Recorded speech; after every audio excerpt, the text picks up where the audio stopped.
Hello, Minnesota Studies. This is for both my 7th hour and my distance learners today.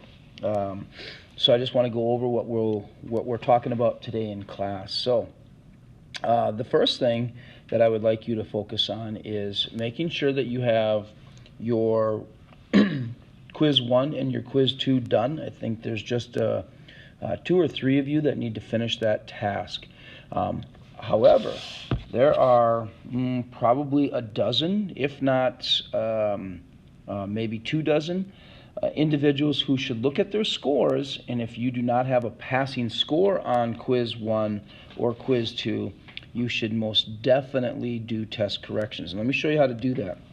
When you go into your Schoology account, excuse me, and if you click on your courses, my goodness, and I'm just going to pick one of these classes, but go to your grade book or your grades, and if you click on quarter 3, you will see that there's the chapter 8 quiz 1 and the chapter 8 quiz 2. So where I have arrows, you should have a score.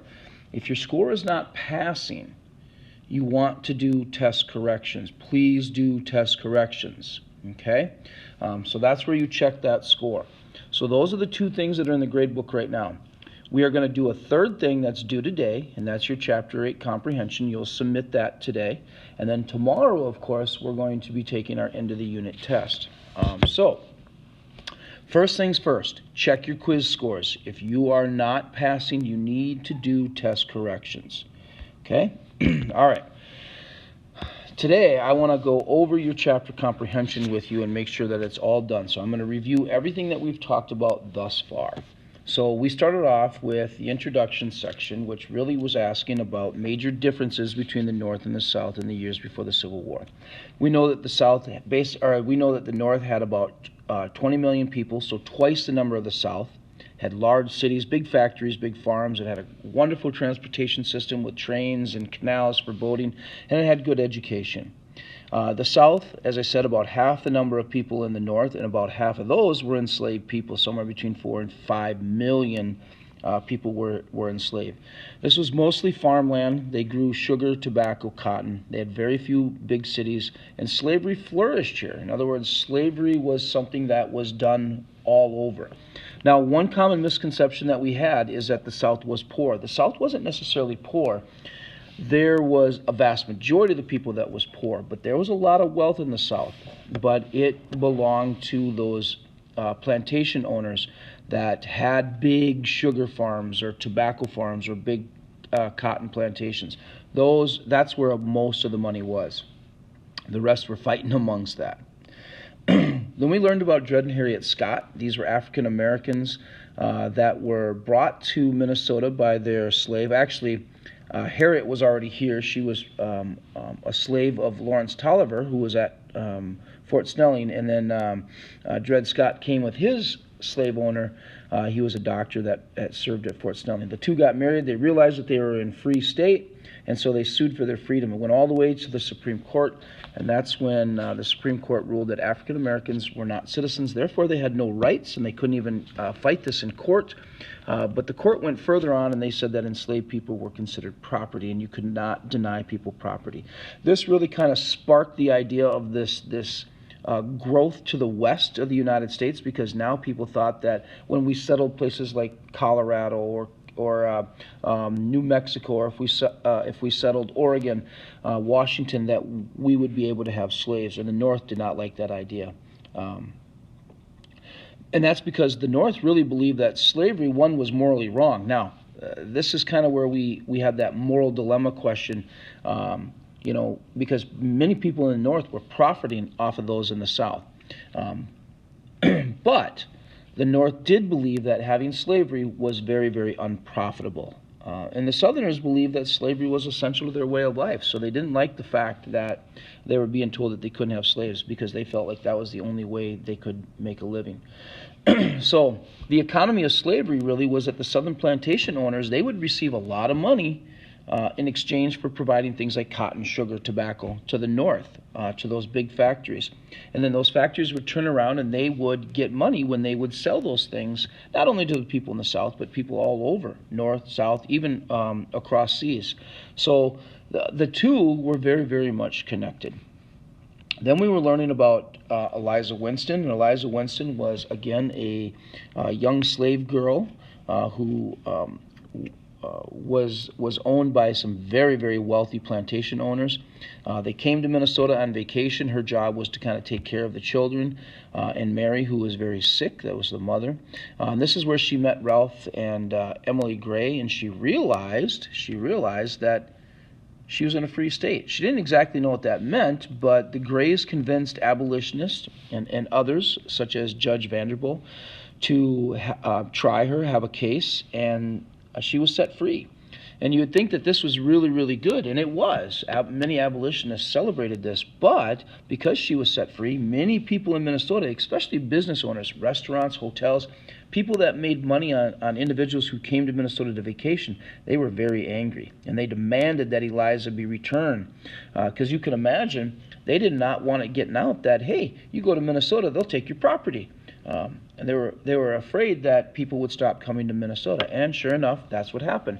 Southern tourism in Minnesota declined, and so this angered many of the business owners. So that's kind of the story of Eliza. Then we were looking at the home of the brave, and as we know, Abraham Lincoln is elected president of the United States in 1860. He won every northern state. He lost every southern state. So this really upset people in the South. And they said, that's it. We're going to form a new country. And they did. They called themselves the Confederate States. They even elected a new president. They created a constitution. Jefferson. I want to say the man's name was Jefferson. I'm drawing a blank here, but he was elected to office for them. And yes, Jefferson Davis. That's who it was. I had to think about that. Jefferson Davis on November 6, 1861, was elected the Confederate States of America as their president. Abraham Lincoln said, nope, this is not happening. You're not going to break apart the United States of America and form two countries. We are one union. And the Confederate States showed how serious they were, and they attacked Fort Sumter. And basically this set off a war between the North and the South. And of course, then the Minnesota 1st Regiment forms in 1861, and Charlie Goddard was one of those. And we know about a couple wars that Charlie experienced. He did not fight in the Battle of Bull Run, the first war that Minnesota Regiment fought in. And I was explaining this in class yesterday, but if you remember, Minnesota 1st Regiment suffered more losses than anyone else. And that wasn't because they were terrible soldiers. They were actually one of the best regiments in the Army. And because of that, they often were in the front fighting. They were leading the charge. So they did have many, many casualties. And that takes us all the way to... the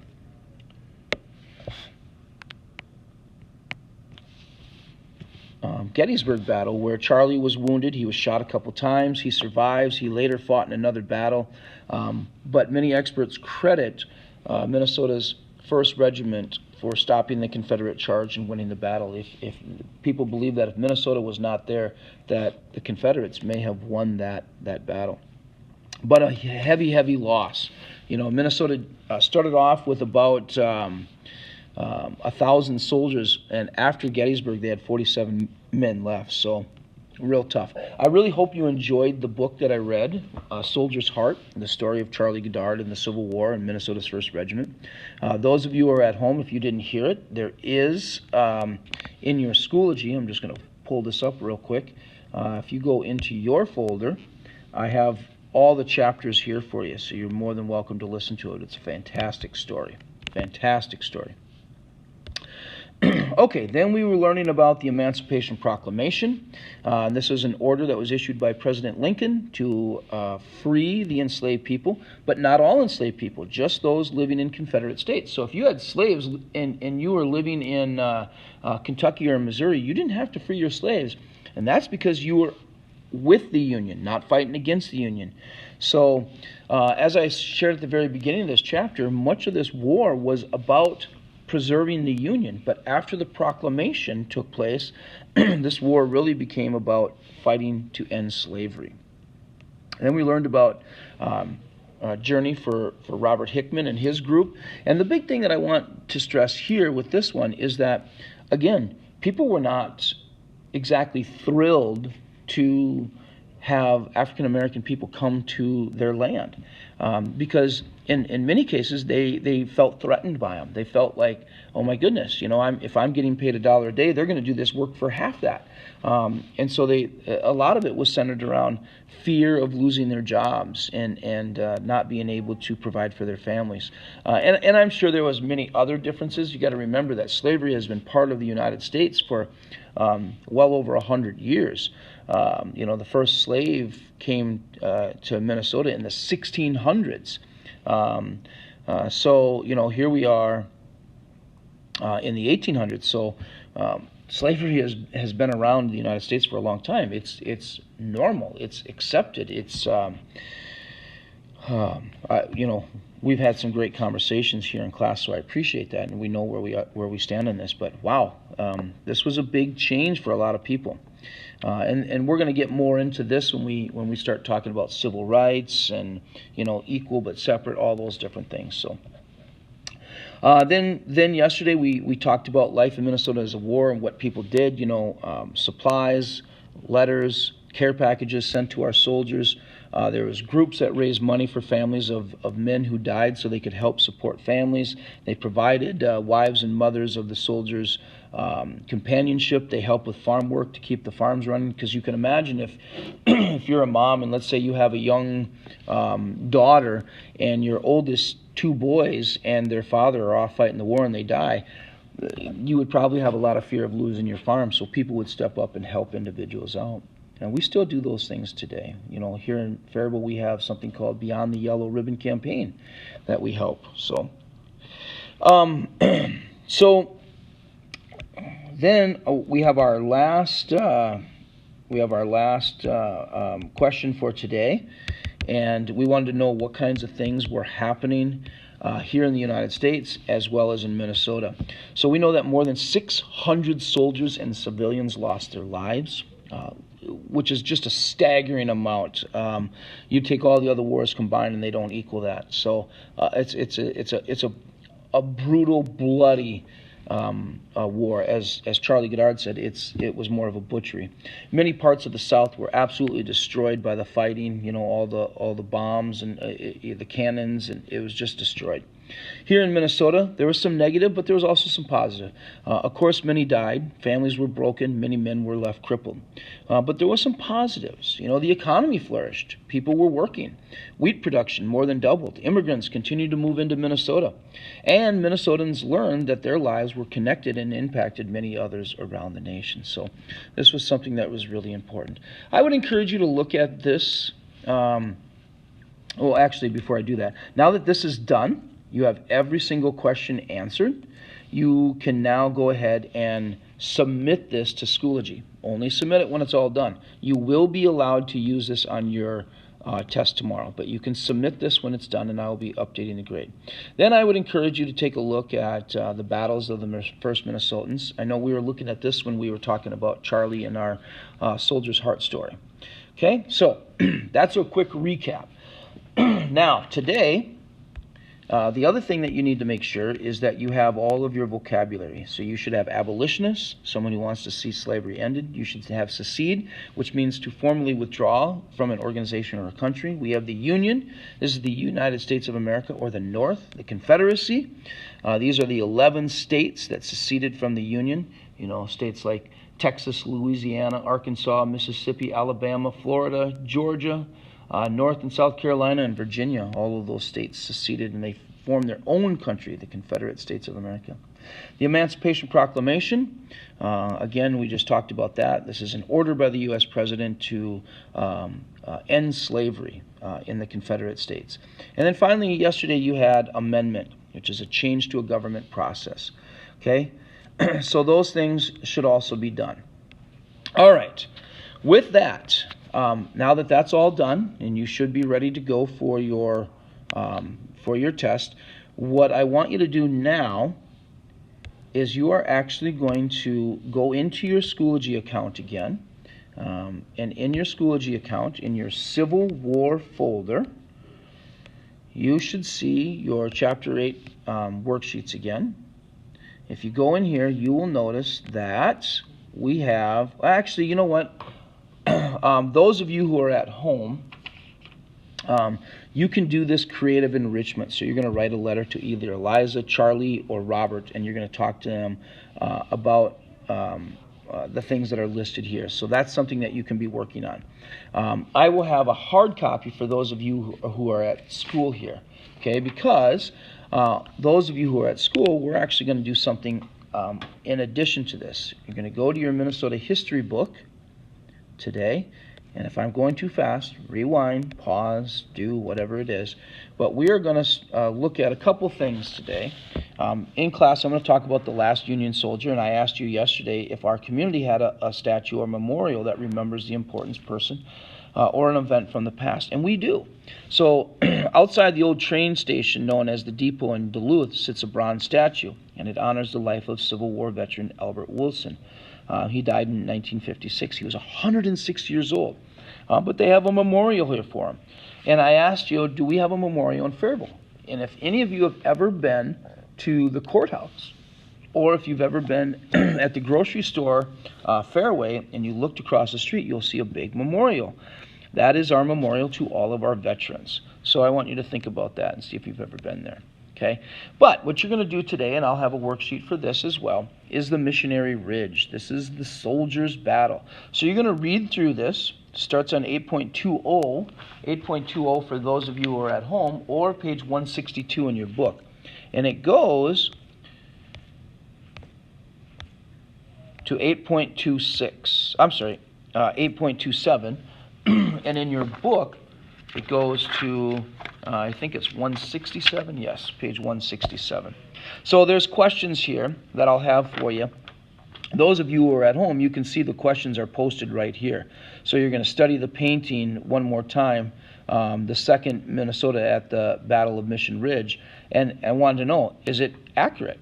If it's not accurate, how come? So you might have to do some research. So you can see, those of you who are at home, I have the questions listed right here. For those of you who are at school, I have questions about this battle scene right here. This actual battle scene is hanging at the state capitol. The 2nd Minnesota at the Battle of Mission Ridge. This is painted by Douglas Bolt in 1906. So you can see there's all kinds of questions. I will have questions for you here in class. So this is what you're going to be working on after you're done with your chapter comprehension. Okay? So once again, I'm just going to quickly just kind of jot down some things. This is what you're doing today.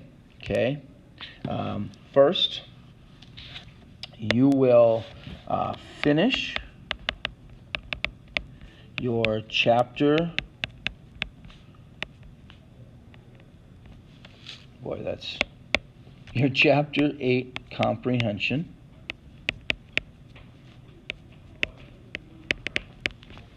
Submit.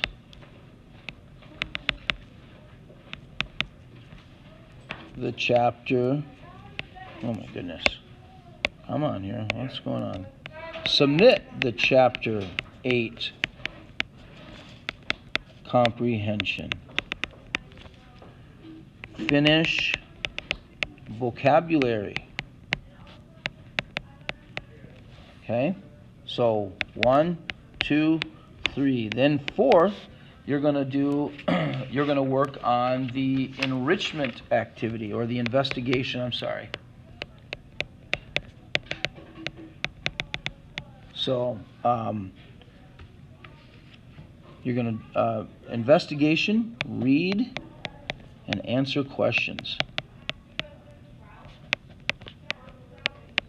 Okay? That's it. That's what we're doing today. All right, if you have any questions, please send me an email. Otherwise, we will talk to you soon. Have a great day.